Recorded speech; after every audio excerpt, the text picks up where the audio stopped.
Chers élèves, bonjour. Aujourd'hui, nous allons traiter le cours du chapitre B1, alléger les moteurs à courant continu. Notre cours sera partagé en deux grandes parties. Dans la première partie, nous allons commencer par une présentation, mise en situation, force de la place, principe de fonctionnement, réversibilité, modélisation, constitution, schéma équivalent de l'induit et bilan énergétique et rendement. Notre deuxième partie sera dédiée à la variation de la vitesse des moteurs à courant continu, principe, hacheur série simple, définition, symbole, rapport cyclique et expression et calcul de la valeur moyenne de la tension. Mise en situation. Dans divers, le moteur à courant continu conserve une place importante dans des domaines traditionnels d'application, tels que l'automobile, essuie-glace et démarreur, le domaine de l'électroménager, dans la robotique et de la domotique, dans les jouets ainsi que dans le domaine du textile et autres.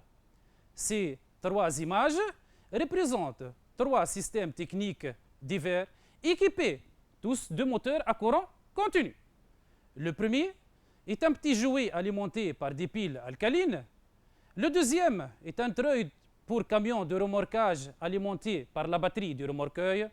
Et le troisième est un chariot élévateur alimenté avec des batteries. Les moteurs à courant continu sont généralement associés à des dispositifs qui permettent de régler leur vitesse. Ce sont les redresseurs ou bien les hacheurs.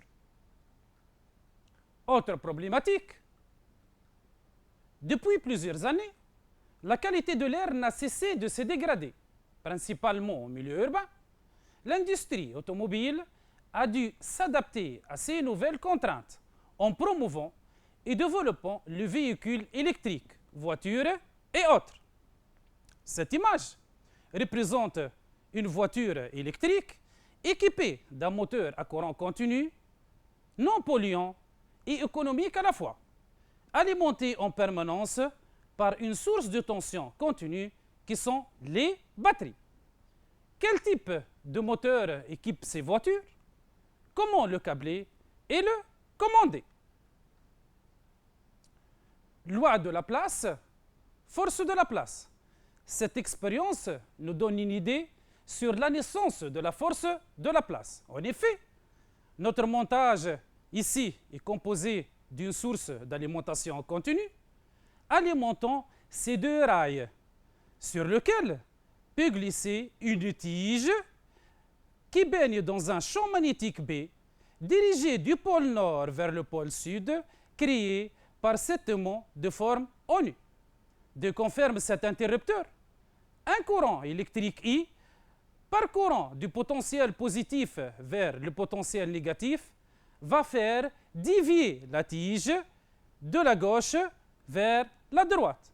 On dit que cette tige est soumise à la force de la place. Lorsqu'un conducteur parcouru par un courant électrique est placé dans un champ magnétique, il subit une force magnétique appelée force de la place. Principe de fonctionnement. Un conducteur parcouru par un courant est placé dans un champ magnétique et soumis à une force électromagnétique appelée force de la place, dont le sens est donné par la règle des trois doigts de la main droite. Deux conducteurs sont reliés pour former une spire. Il apparaît donc deux forces de même intensité F, mais de sens opposés, formant ainsi un couple électromagnétique TEM. Cette image, dont voici, représente le principe de fonctionnement élémentaire d'un moteur à courant continu et élémentaire. En effet, notre moteur est constitué par une partie fixe, représentée ici par ces deux aimants de nature différente. L'un est polarisé nord et l'autre sud. Ensemble, ils génèrent un champ magnétique B dirigé du pôle nord vers le pôle sud. Notre partie mobile est représentée ici par cette spire parcourue en permanence par un courant électrique I, dirigé du potentiel positif vers le potentiel négatif. Et donc, la présence du courant électrique I, du champ magnétique B, engendre la naissance d'une nouvelle force appelée force de Laplace, qui permet à la partie mobile de faire un mouvement de rotation, de telle sorte que le pouce de la main droite indique le champ magnétique B, l'index, la force de Laplace, et le majeur, le sens du courant électrique. On passe à l'activité numéro 1. Placer la force et représenter le sens de rotation du moteur. Notre moteur est représenté ici par sa partie fixe, représentée par ces deux aimants polarisés de nature différente. L'un est polarisé nord et l'autre sud.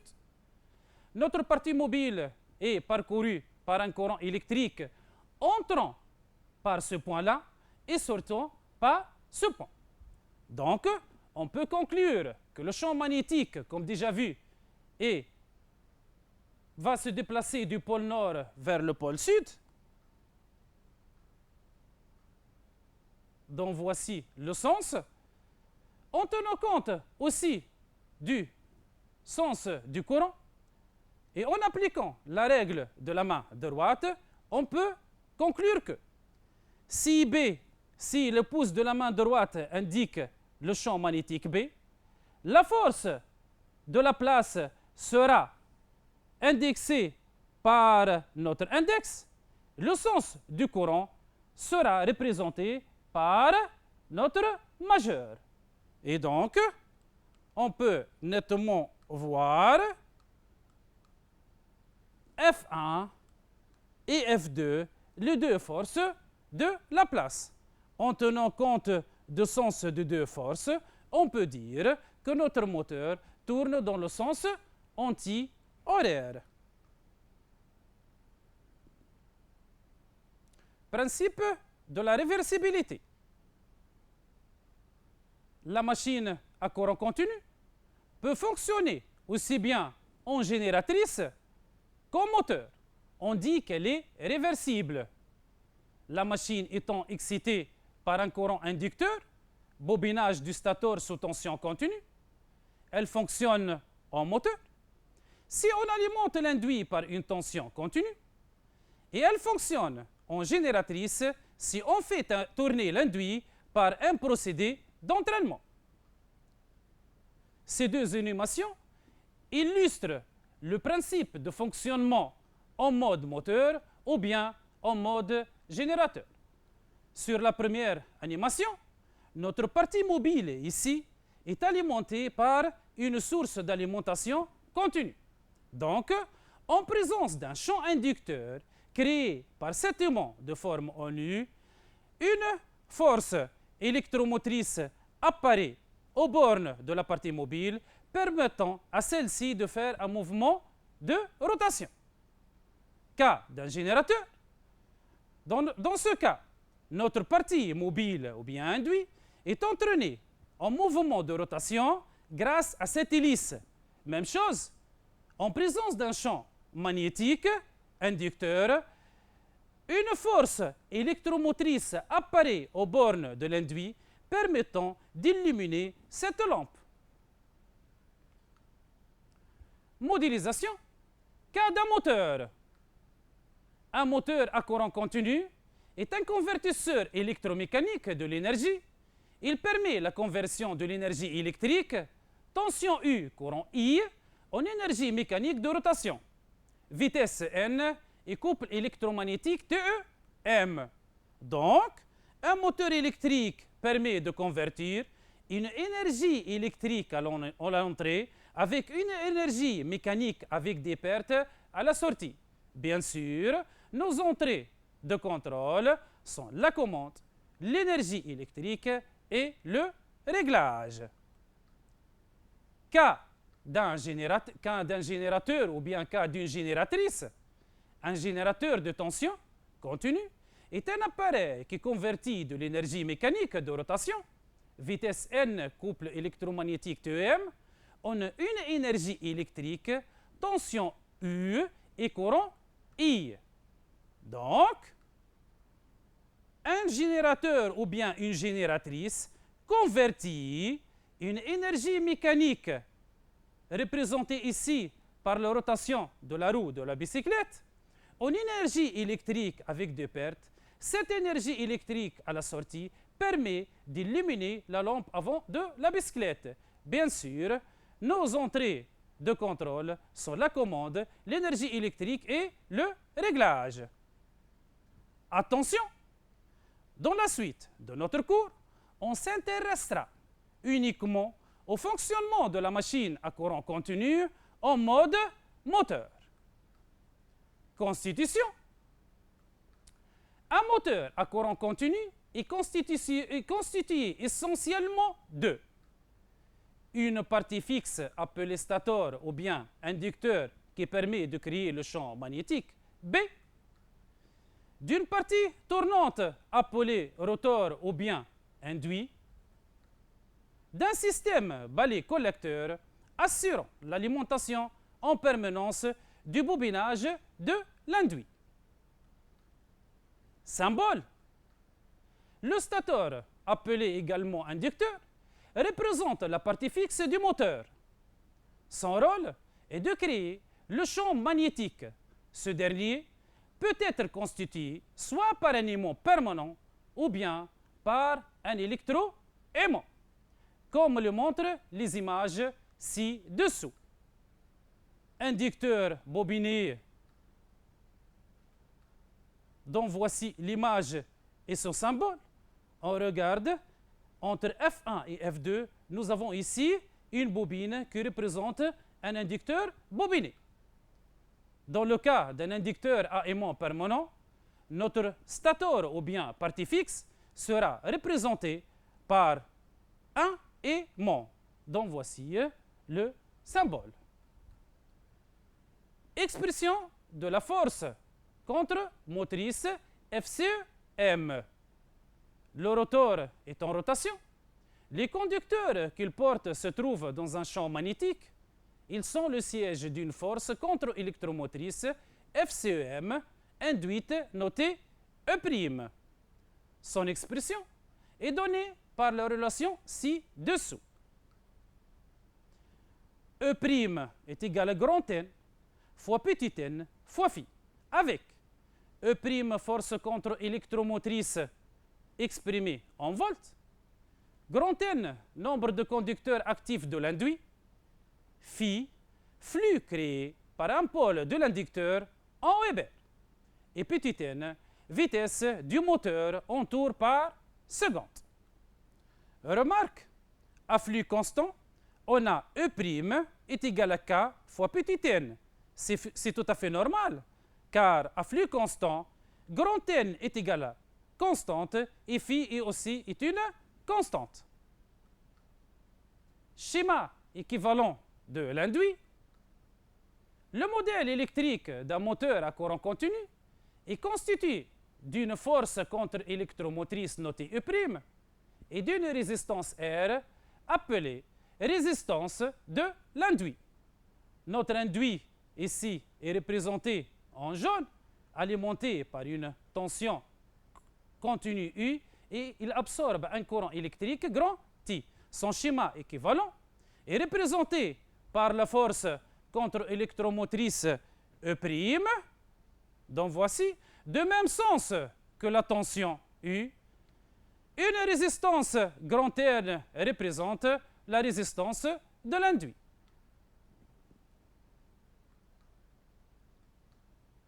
Loi d'Ohm. La loi de maille dans notre induit.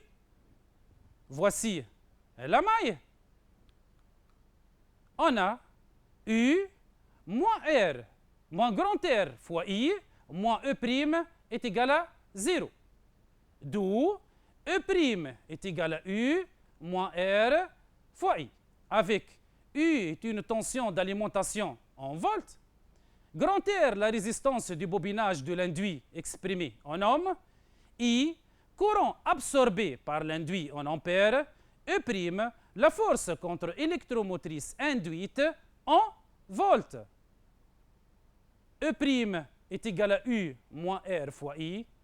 Or, E' est égal à K fois N. Donc, on peut déduire que petit n, ou bien la vitesse de rotation de notre moteur, est égale à U moins R fois I sur K. Lecture d'une plaque signalétique. La plaque signalétique représente la carte d'identité de la machine. Elle comporte les grandeurs nominales assurant son fonctionnement normal, soit l'exemple suivant. C'est une plaque signalétique d'un moteur à courant continu fabriqué en France par la société Leroy-Sommer. Cette plaque signalétique comprend toutes les données nécessaires au bon fonctionnement de notre moteur, telles que la température de fonctionnement, l'altitude, l'indice de protection, la masse de notre moteur, le numéro de série et même la date de fabrication. Ce qui nous intéresse à nous, parmi ces 3 points de fonctionnement, la ligne ici qui indique le point de fonctionnement nominal indexé ici par nom. Donc, cette ligne comprend la puissance nominale utile de notre moteur est égale à 36,3 kW. La vitesse de rotation mesurée sur l'arbre moteur est égale à 1150 tours par minute. La tension de l'alimentation de l'induit ici est égale à 440 volts. Le courant absorbé par l'induit est égal à 95,5 ampères. Dans la partie inducteur indexée ici ou bien représentée par le terme excitation, la tension d'alimentation de l'inducteur est égale à 360 volts et le courant absorbé par l'inducteur est égal à 3 ampères. Démarrage d'un moteur à courant continu. On sait que la loi de Maille dans l'induit nous donne U est égal à E' plus R fois I avec, comme déjà vu, E' est égal à quoi? K fois N. Il faut savoir que, au moment de démarrage, la force contre-électromotrice E' est nulle, du fait qu'au moment de démarrage, la vitesse de rotation N est nulle. Donc, le courant de démarrage IDD est égal à U moins E'd sur R. Puisque E'd est nul, donc on obtient IDD est égal à U sur R. Cette expression donne un courant très élevé. Au démarrage, il y a alors surintensité, d'où risque de détériorer le bobinage de l'induit. C'est pour cela, pour limiter la surintensité, 2 procédés sont utilisés. Le premier, augmenter la résistance de l'induit par un rhéostat de démarrage, comme c'est le cas dans notre figure, ou bien démarrer à tension U faible réduite. Donc, ID est égal à U sur R plus RHD.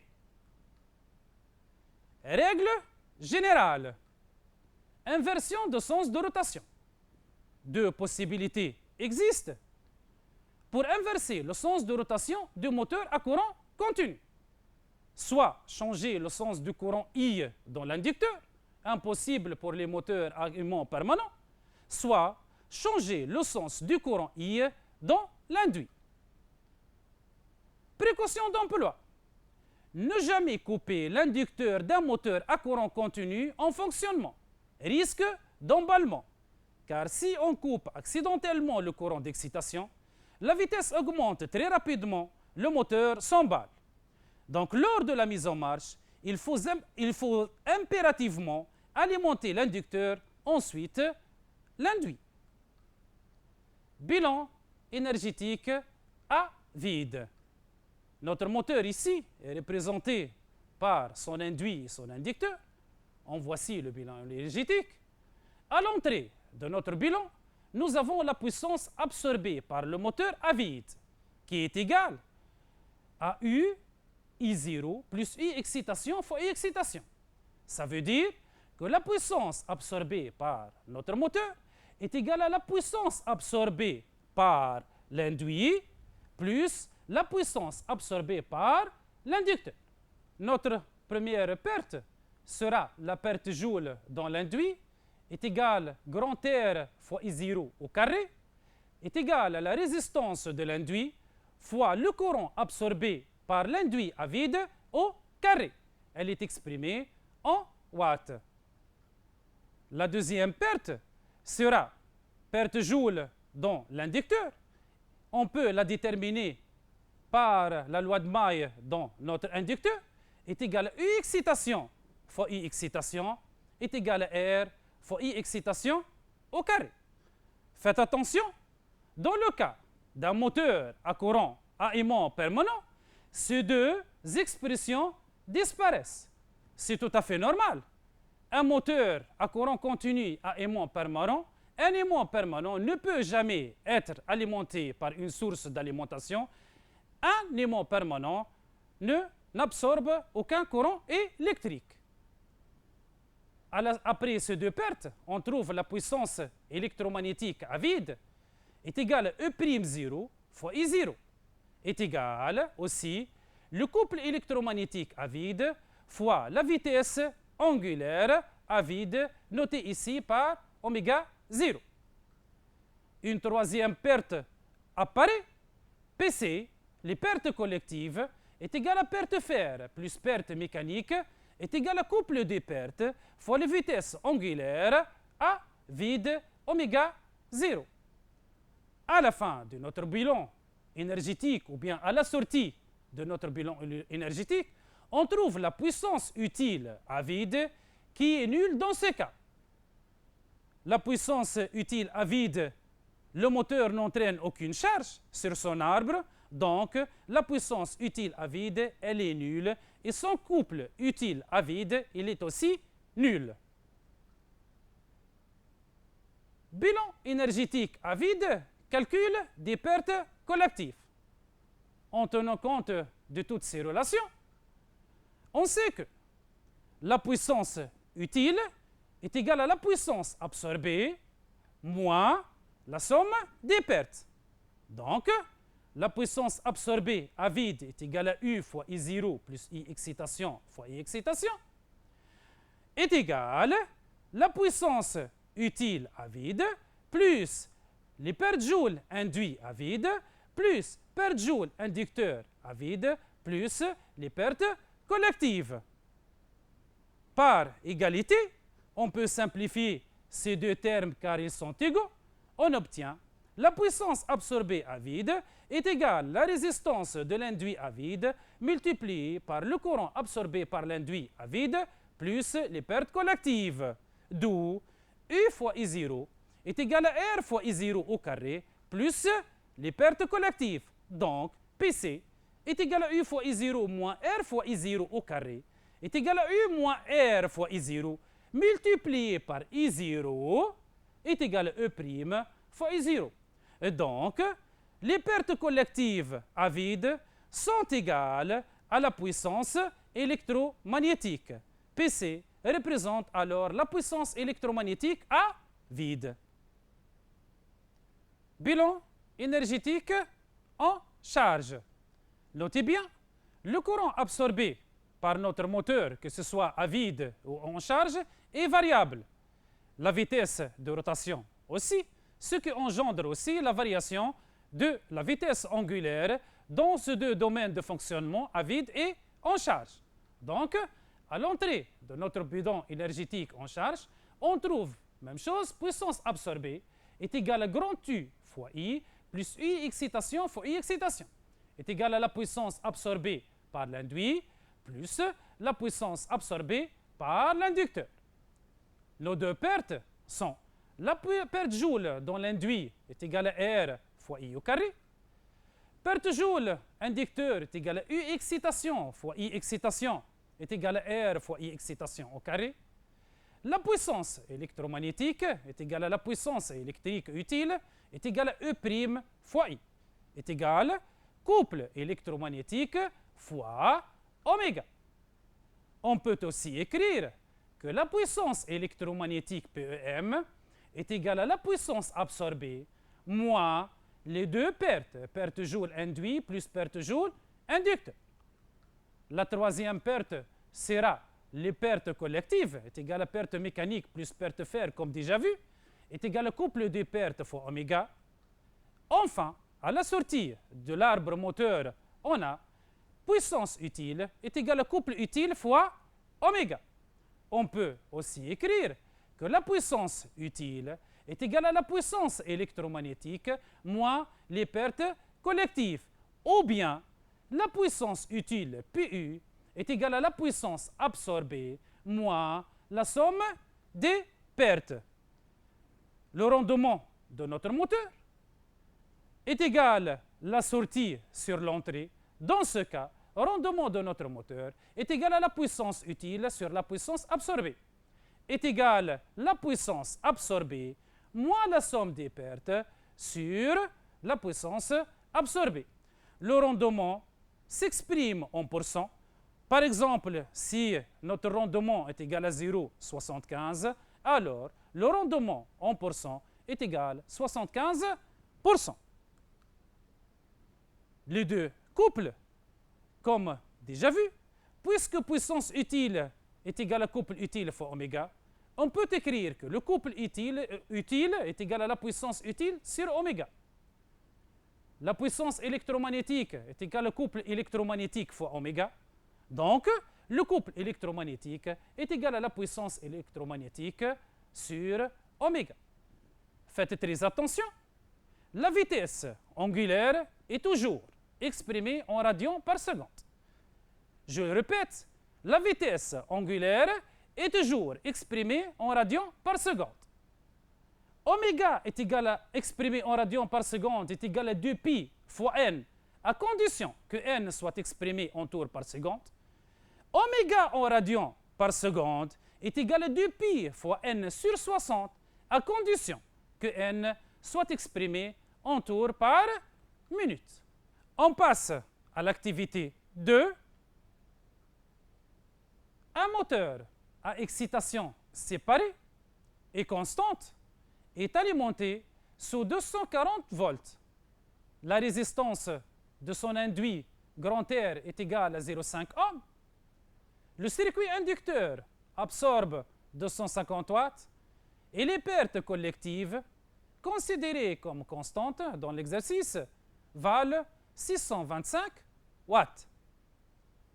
Sachant qu'à pleine charge, l'induit du moteur consomme 42 ampères et que la fréquence de rotation est de 1200 tours par minute, on nous demande de calculer.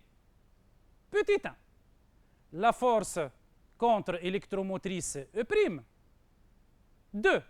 La puissance absorbée par le moteur. 3. La puissance électromagnétique.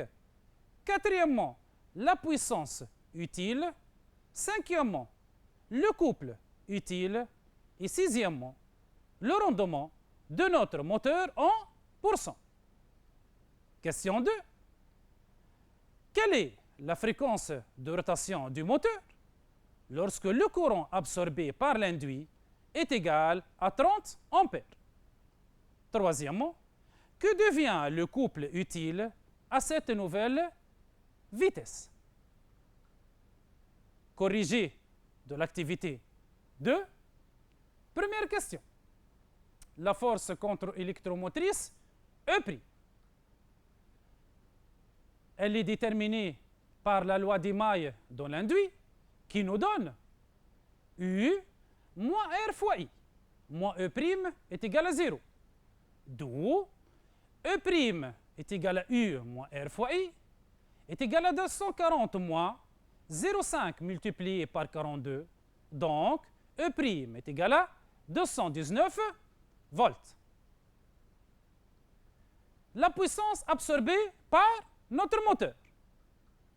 PA est égal à U fois I plus U excitation fois I excitation. Bien sûr, la puissance absorbée par le moteur, c'est la puissance absorbée par l'induit, ajoutée à la puissance absorbée par l'inducteur, est égal à 240 multiplié par 42, plus 250, est égal à 10 330 watts. Donc, la puissance absorbée par notre moteur est égale à 10,33 kW. La puissance électromagnétique, PEM, est égale à E' fois I, est égale à 219 fois 42, est égale à 9198 watts. Ou bien, une autre solution est possible.